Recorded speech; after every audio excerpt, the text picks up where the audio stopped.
Today, I am here to present my views on the topic time management. Time is really very precious, so spend it wisely. Time management means get more and better work done in less time. Make a proper timetable if you really want to save your valuable time. Set your goals first. Define time limit. Use appropriate resources. Always try to pre-plan the things. My dear students, always learn to give priority to the important things in your life.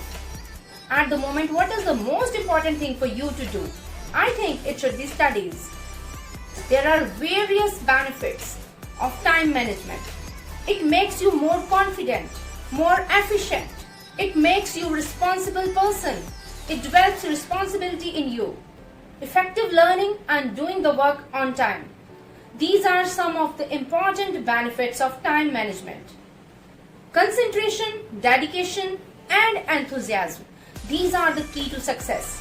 In the nutshell, I would like to say, avoid wastage of time and learn the art of time management. Thank you.